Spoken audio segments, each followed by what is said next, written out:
to turn now to a series of stories that we are doing this week on how U.S. food regulations have left American consumers exposed to chemicals and additives that have been banned in other countries.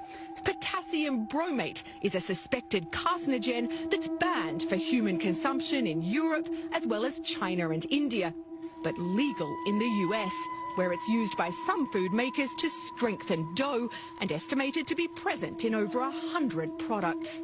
There is evidence that it may be toxic to human consumers, that it may even either initiate or promote the development of tumours. Professor Eric Millstone is an expert on food additives and told us European countries take a much more cautious approach to food safety. Can we say for sure that these differences in regulations mean that people in the US have developed cancers that they would not have developed if they'd been eating only in Europe?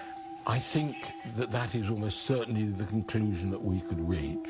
It's not just potassium bromate, but many other chemicals and substances that are banned here in Europe over health concerns, but considered safe by the FDA. Do you think most Americans are aware that they're being exposed to substances that are viewed as dangerous over here?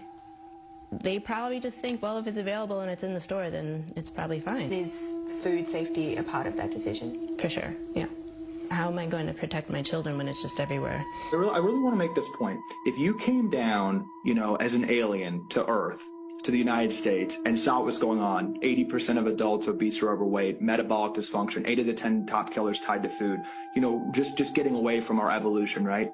You'd have a clear policy recommendation. Let's really focus on food. Let's focus on teaching kids how to exercise, how to meditate, to get control of their mind, how to eat healthy. That would obviously, anyone 100% of the time would say that's the policy recommendation. That's not what we do. We wait for everyone to get sick and then drug them, and it's much more expensive. In the United States, and this is an important point going back to Ozempic, the obesity drug, because the system's so rigged, because pharma spends 3 times more than any other industry on lobbying, the United States is not even able to negotiate the drug price, even though they're the largest payer. So Ozempic, prices don't go down when volume goes up. Prices are going up in healthcare and quality is getting worse. So Ozempic is $2,500 a year. It's not going down. There's a full court press for government subsidization, taxpayer funding. It literally, this sounds hyperbolic, but this is the case. If that is prescribed how it's projected, that will be trillions of dollars over the next 10 years.